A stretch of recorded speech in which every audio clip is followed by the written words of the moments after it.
Hello, today we're going to be looking at some philosophical approaches to the question of what the obligations are of people who have more resources, specifically financial resources, to those who have less.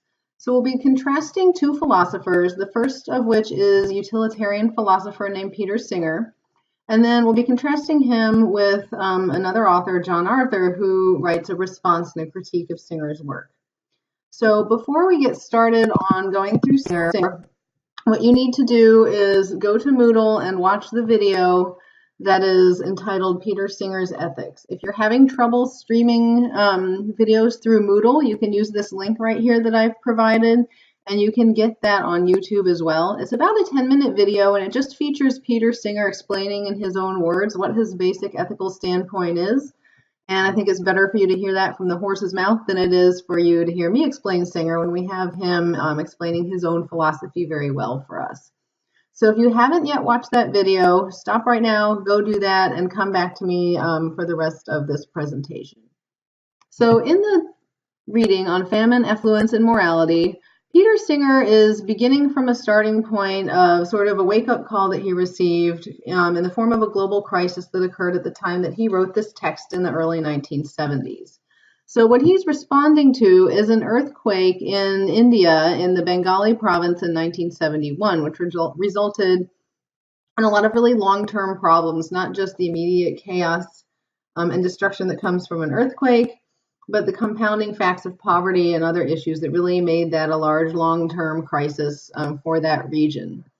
That situation is obviously resolved by now. It's many years after 1971, but today we still have many other crises that we can point to as a parallel to what sort of stirred Singer to action on the issue of global poverty. So we're talking, perhaps you may think of the 2010 Haiti earthquake, in which there were hurricanes followed by a cholera outbreak that really compounded that issue. And the nation of Haiti still hasn't really fully recovered from that, even though it's 5 years later. There's the crisis in Syria, which is ongoing, which was caused by war, not a natural disaster. But there is quite a dire situation for refugees and others in Syria right now. Or most of us are familiar with the problem of the Ebola outbreak in Africa, earthquake in Nepal most recently, not a wealthy country, not a wealthy area.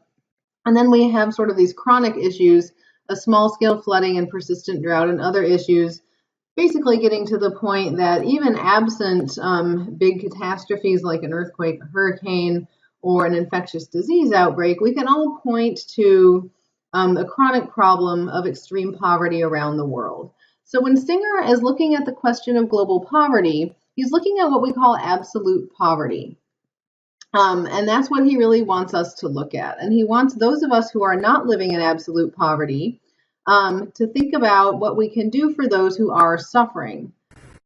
So what he says is basically that our decisions and actions can prevent this kind of suffering. Those of us who are not living in absolute poverty, who have a roof over our heads, who have clean drinking water, basic sanitation, all of these things that are necessary just for basic human survival. We're not talking about living in wealth. We're just talking about not living in absolute poverty. We have the ability to prevent these kinds of suffering. Unfortunately, we just aren't doing it. So his question is to examine the morality of this and to see whether human beings who are living well above this global poverty line of absolute deprivation have a moral obligation to do more to help those who are living with far less than they need for survival. So Singer lays out a very logical argument, and we can outline those premises and then look at what the conclusion would lead us to do if we were to accept it. So the first version of the argument that he proposes is what we're going to call the strong version of his theory. And we call it that not because it's a better argument, but because it poses a stronger obligation on us if we were to accept this argument than the other version, which we'll look at in a few minutes, and you may guess is going to be called the weak version. So in the strong version of Peter Singer's argument, he begins with a basic premise that we're all probably going to agree with. Again, this is usually a good starting point to make an ethical argument. You want your listener or the person that you're trying to convince to follow along with you. So you want to begin with something that everyone agrees on. Suffering and death from lack of food, shelter, and medical care are bad. Hopefully we will all agree to this, that it's not a good thing when people suffer and die from a lack of these basic necessities. The second premise, and you can see that I have some of the text in red here, is that if I can prevent something bad from happening without sacrificing anything of comparable moral importance, I ought to do it. So the reason I have this text in red is because this is probably the most important aspect of this argument. What is of comparable moral importance to suffering and death from lack of food, shelter, and medical care? Well, probably something that would risk my own life and health as well. So the idea here with the second premise is, if I can prevent another person's suffering and death from a lack of these basic necessities, and I can do that without risking my own life, then I ought to do it. So the conclusion we would reach here, if we were to accept these two premises, is that I should give until I sacrifice something of comparable importance to the life of another person. So that's a lot of giving, right? I would have to give up all material possessions that I don't need for survival. I would probably need to move out of my house and move into a smaller living situation because I don't need the current amount of space that I have. There are a lot of things that I would have to give up, even though I might not want to, because those things are not as significant as the life or death of another human being. So you can imagine that a lot of people have pushed back against that strong version. It poses a very strong burden on people to give and give and give until it hurts, basically. So Singer has since back off of that position, and what he proposes now is what we call the weak version of his theory. He does mention it in the reading, and this is the version that he now embraces. So there's a video that is posted to Moodle of him being interviewed by Stephen Colbert. He wrote a book within the last few years called The Life You Can Save, in which he's arguing for this less intense, weaker version of this idea. So he begins with the same basic premise. Suffering and death from lack of food, shelter, and medical care are bad. And then here is the way in which the demand has become a little weaker. If I can prevent something bad from happening without sacrificing anything of any moral significance, I ought to do it. So what's the difference between this version and the last version? In this case, I don't have to give until I'm risking my own life or my own health. I only have to give until I sacrifice something of any moral significance. So this would allow me to continue, for example, to use my resources to send my children to school. My kids' education is probably morally significant, even though it's not as morally significant as a life or death situation for another person. So in this case, we don't have to give until we're at a life or death crisis, but we do have to give until we might sacrifice something that is in some way morally significant. This would still not allow us to have luxuries and frivolities that we don't need that have no moral significance whatsoever. So a car that's really expensive that you just enjoy driving, still you're not going to be able to keep that even under this weak version. So what I want for you to do is to either take a break now or make sure you remember to go to these links. The first is just a very short 3-minute video put forth by an organization that is dedicated to promoting Peter Singer's work. It is based on what he wrote in his book here, The Life You Can Save, and it just gives a nice walkthrough of the case for this weak version of the theory. The other video that I want you to watch is the Colbert interview, which there's a link to on the Moodle page, and I will also put a direct link to that as well in case you aren't able to watch the embedded video. But both of these are really good example, a really good way of Singer himself, again, explaining his own theory. Since he's a contemporary philosopher, you don't need me to talk to you about it. You can get it right from the horse's mouth. So please make sure you go there and view those videos because they'll really supplement in a really useful way what we're doing here. So now that you have had a chance to kind of digest both the strong and the weak version of Singer's theory, we know that he's going to, whichever one of those arguments that we want to end up accepting, we know that accepting either one of them will require us to do far more for the world's poor than we are currently doing, assuming we're not also living in absolute poverty. So Singer is going to go through some factors that a lot of people think are relevant to their obligations to the poor that he's going to dismiss as totally irrelevant. And the first one is geographical location. So hopefully you noticed when you were watching those videos on Singer that he is a utilitarian philosopher. So his goal is to create the greatest amount of good possible for the largest number of people. And his goal, if we can't do that, is going to be to reduce pain and suffering for as many people as possible. So when we're talking about alleviating world poverty, we're really talking about that second utilitarian goal of reducing pain and suffering for as many people as possible. Keep in mind that for utilitarians, everyone's happiness is of equal value, and that means that where a person happens to live on the globe is not morally relevant, because their suffering is just as morally important as the suffering of someone who happens to live right next door to me. So this is just a map that tells you, based on some countries' own reports, of the percentage of each population that lives below the national poverty line of that nation. So because this is self-reported, we might want to question some of these numbers. For example, Russia and China are reporting very high numbers. They're showing that they have a very high standard of living and very few people living below the poverty line. But we also know that those governments tend to report numbers that make them look good, right? So keeping in mind that these are self-reports, you can see that there are a few nations in the world, primarily the United States and Europe. We probably want to call into question Russia and China a little bit, that have a vast majority of the world's wealth, and there are a lot of other nations in the world that, by their own self-reports of the number of people living below the poverty line, are probably going to need aid.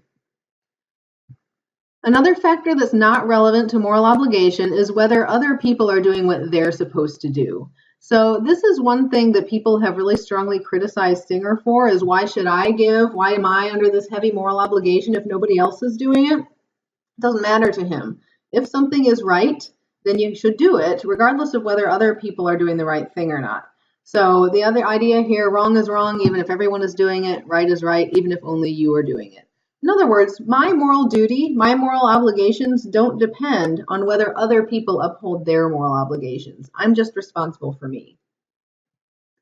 So what Singer is really doing is redrawing a line between what we consider an act of charity and what we consider our basic moral obligations. So there are some terms here that he uses that we want to look at and define, and that you'll definitely want to keep in mind for the final exam.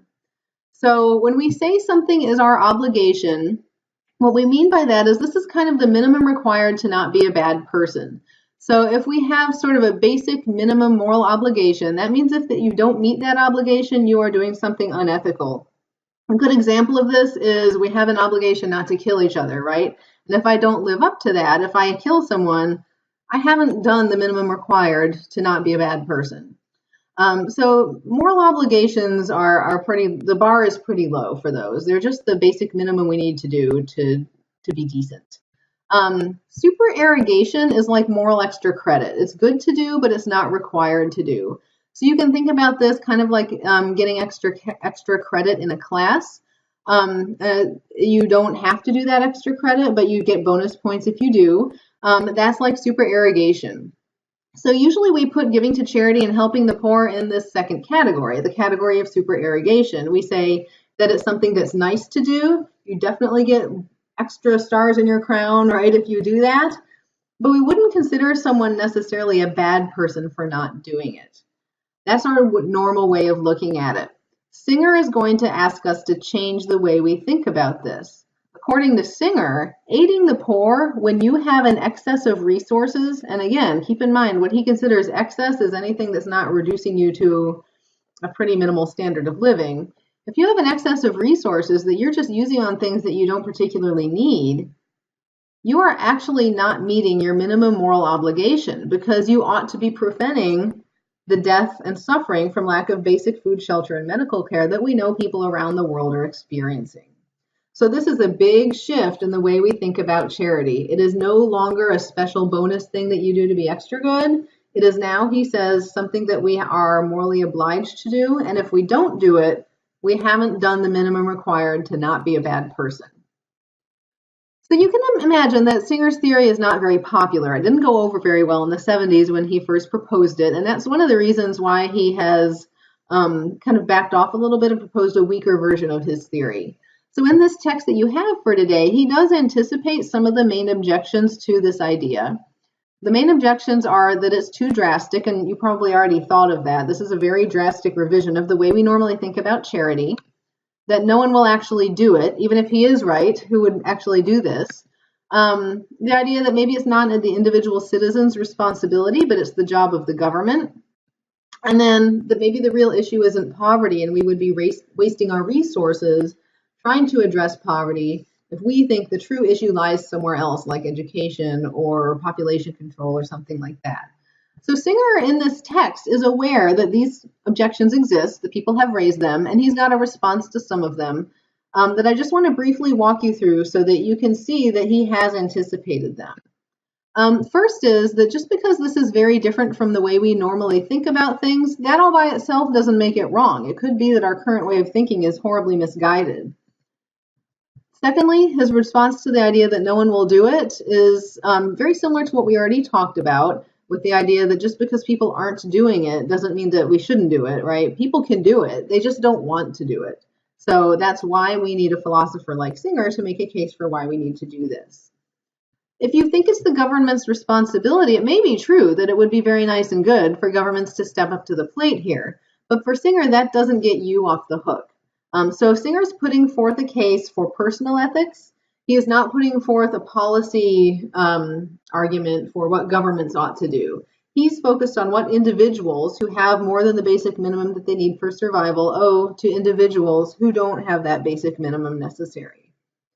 And then finally, in response to this last issue, that we would be misdirecting our money if we gave to poverty, and we should really be concerned about some other issue, he says, fine, then give your money to whatever cause you think is the root of the problem. That doesn't get you off the hook either. So the primary objection that a lot of people have to Singer is that they assume he must be a hypocrite. They assume that nobody would ever do this. What does he do? How does he live? Isn't he really rich from writing these books and being a famous philosopher? That's the primary objection that I hear to Singer. So I posted a link on Moodle to Singer's personal website. He's on the faculty at Princeton University, and he has a frequently asked questions section on there where people have challenged him on this. So if you're curious about how he would respond to that objection, I encourage you to go to his website and take a look at that. What we'll be doing next is one other philosopher, John Arthur's response to Singer, his critical response to Singer. Before you move on to my video on Arthur's response to Singer, please make sure you've watched all the videos about Singer where Singer himself is explaining his theory, and that you visited his website so that you can have a nice, good base for what Singer himself says before we analyze the critical response to him.